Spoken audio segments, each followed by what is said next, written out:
Budget లో premium luxury villa అందిస్తోంది APR group వారి గోల్డెన్ లీవ్ విల్లాస్. ఇప్పుడే కాల్ చేసి మీ విల్లా బుక్ చేసుకోండి.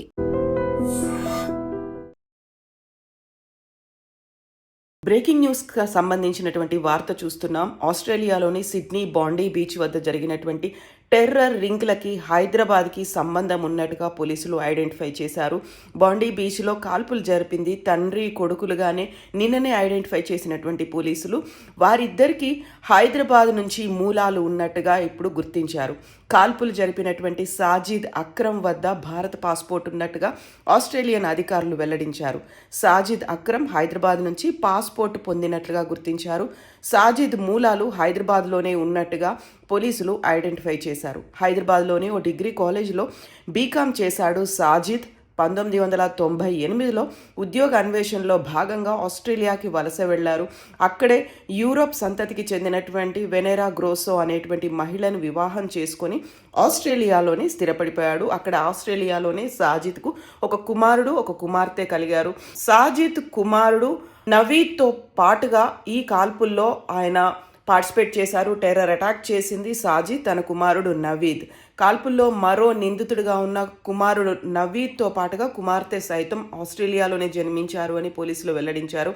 ఆ ఇద్దరు పిల్లలకి ఆస్ట్రేలియా పౌరసత్వం ఉన్నట్టుగా పోలీసు అధికారులు ధృవీకరించారు.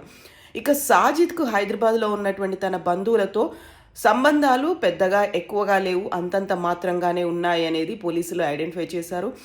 సాజిద్ ఆస్ట్రేలియా వెళ్ళిన దగ్గర నుంచి అంటే గత 27 ఏళ్లలో 6 సార్లు మాత్రమే హైదరాబాద్కు వచ్చాడని, చివరిసారిగా 2022లో ఆస్తుల పరపరైన పంపకాల విషయంలో హైదరాబాద్కి చేరుకున్నట్టుగా పోలీసులు ఐడెంటిఫై చేశారు.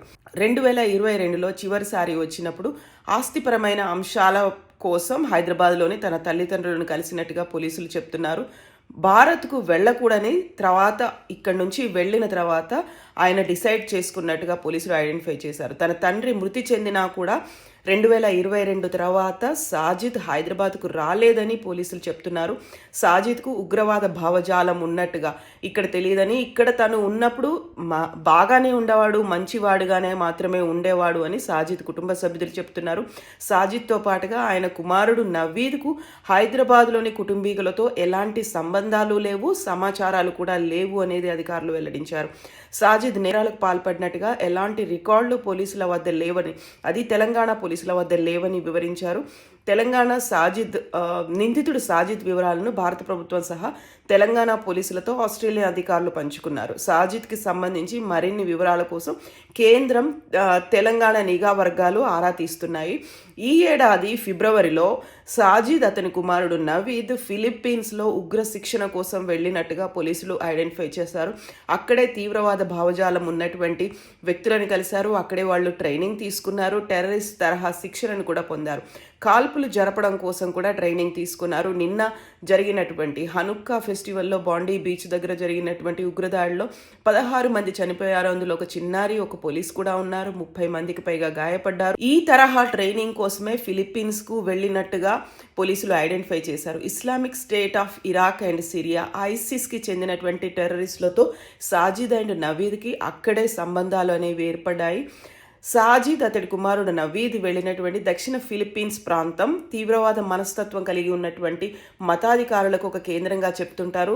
ఇస్లామిక్ ఉగ్రవాద గ్రూపులకి ఆ ఫిలిప్పీన్స్లో ఉన్నటువంటి ఆ ద్వీపం, దక్షిణ ద్వీపం అనేది ఒక కేంద్రంగా ఉంది. ఇక్కడ అనేక సాయుధ ఇస్లామిక్ సంస్థలు ఐసిస్కు విధేయంగా పనిచేస్తూ ఉంటాయి.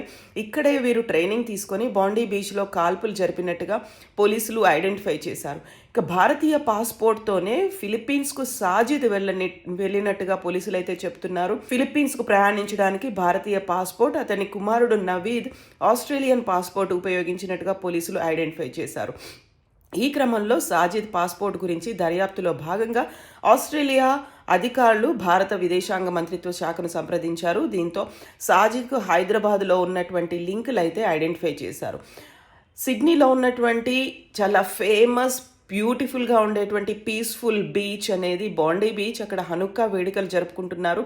ఇజ్రాయెల్ని సొంతం చేసుకున్నటువంటి గుర్తుగా ప్రాచీన కాలంలో ఈ ఇన్సిడెంట్ జరిగింది. ఇజ్రాయెల్ తిరిగి తమకు సొంతమైంది అనడానికి గుర్తుగా హనుక్కా ఫెస్టివల్ని జరుపుకుంటారు.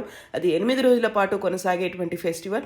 అందులో ఫస్ట్ డే బోండీ బీచ్కి చేరుకున్నటువంటి జ్యూస్ మీదే ఈ అటాక్ అనేది జరిగింది. యూదులు అక్కడికి చేరుకున్నారు, ఒకరికొకరు గ్రీటింగ్స్ చెప్పుకున్నారు, బెస్ట్ విషెస్ చెప్పుకున్నారు. హనుక్కా ఫెస్టివల్ని సెలబ్రేట్ చేసుకోవడానికి బోండీ బీచ్కి వెళ్ళినటువంటి వారి మీద తండ్రి కొడుకులు సాజిద్ అండ్ నవీద్ ఇద్దరు అటాక్ చేశారు. 16 మంది అక్కడిక్కడే మరణించారు. సో ఇద్దరు కాల్పులు జరిపినటువంటి నిందితులకి ఉగ్రవాద సంస్థలతో సంబంధాలు ఉన్నాయని ఐడెంటిఫై చేశారు. వారి కారులో ఐసిస్ చెందినటువంటి జెండాలను కూడా పోలీసులు తర్వాత స్వాధీనం చేసుకున్నటువంటి పరిస్థితిని పోలీసులు వెల్లడించారు. కాల్పులు జరిపింది సాజిద్ అండ్ నవీద్ అనేది ఐడెంటిఫై చేశారు. స్థానికంగా అక్కడే పండ్ల వ్యాపారం చేస్తున్నటువంటి నవీద్ 2 నెలల కిందనే ఉద్యోగం కోల్పోయాడు అని ఐడెంటిఫై చేశారు. సో వీళ్ళిద్దరూ చేపలపేటకు వెళ్తున్నామని చెప్పి వెళ్ళి అక్కడ బోండీ బీచ్లో అటాక్ చేసినట్టుగా ఐడెంటిఫై చేశారు. ఇక అక్కడే ఉండేటువంటి మరో పళ్ళ వ్యాపారి అహ్మద్ అల్ అహ్మద్ ఇందులో ఒకరిని డిసామ్ చేశారు, వాళ్ళని ఐడెంటిఫై చేశారు, పట్టుకున్నారు. దీంతో పాటుగా ఈ నేపథ్యంలోనే ఆ అహ్మద్ కూడా గాయపడ్డటువంటి పరిస్థితి. ఆ గాయపడ్డటువంటి అహ్మద్ కోలుకోవాలని ఇప్పుడు దేశవ్యాప్తంగా సిడ్నీ అంతా ఆస్ట్రేలియా సిడ్నీలో ఫండ్ రైజింగ్ కార్యక్రమాలు కూడా మొదలుపెట్టారు. ఈ నేపథ్యంలోనే అక్కడ ఏం జరిగింది అనే దానికి సంబంధించి ఇప్పుడు ప్రాథమిక నివేదికలు ఐసిస్ ప్రేరణతోనే జరిగిన ఉగ్రదాడిని సూచిస్తున్నాయి. తండ్రి కొడుకులే ఈ ఘాతుకానికి పాల్పడ్డారని Australia federal police commissioner Krissy Barrett కూడా పోలీసులకు తెలిపారు. ఈ నేపథ్యంలోనే ఉగ్రవాద లింకులు ఉన్నాయి అనేది నిందితుడు సాజిద్కి 50 ఏళ్ళు, నవీద్ అక్రమ్కి 24 ఏళ్ళు. ఇద్దరు నవంబర్ 1న సిడ్నీకి వచ్చారు. నవంబర్ 28 వరకు అక్కడే ఉన్నారు అనేది ఐడెంటిఫై చేశారు. ఇమిగ్రేషన్ విభాగం అధికారి అక్కడ ఫిలిప్పీన్స్ నుంచి బయలుదేరుతున్నప్పుడు సాజిద్ నవీదులు తాము దావో నగరానికి వెళ్తున్నామని చెప్పి ఒక డిక్లరేషన్ ఇచ్చారు. బట్ సిడ్నీకి రిటర్న్ టికెట్లు బుక్ చేసుకున్నారు అనే విషయాన్ని ఐడెంటిఫై చేశారు. ఈ నేపథ్యంలోనే వారికి భారతీయ పాస్పోర్ట్ ఉంది, హైదరాబాద్కు చేరుకున్నారు. హైదరాబాద్కి సంబంధించి వారు ఈ మూలాలు ఉన్నట్టుగా పోలీసులు అయితే ఐడెంటిఫై చేశారు. And for more videos, Please subscribe to iDream.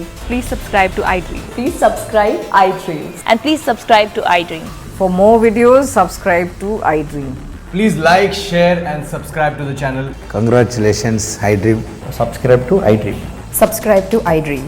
So subscribe to iDream Media. iDream ki iDream team andarki huge congratulations. Please subscribe iDream Media. Please subscribe to iDream. Subscribe iDream. Please subscribe to iDream. iDream అంటే నా కళల ఛానల్ను subscribe చేసుకున్న నోరు తిరుగుతలేదు, మీరైతే గంట గుర్తు కొట్టండి. For more such videos, please subscribe to iDream. Subscribe to iDream. Please subscribe to iDream. Please subscribe iDream Media. Please do subscribe to iDream. Please subscribe to iDream Media. For best entertainment and information, please subscribe iDream. And don't forget to subscribe to iDream.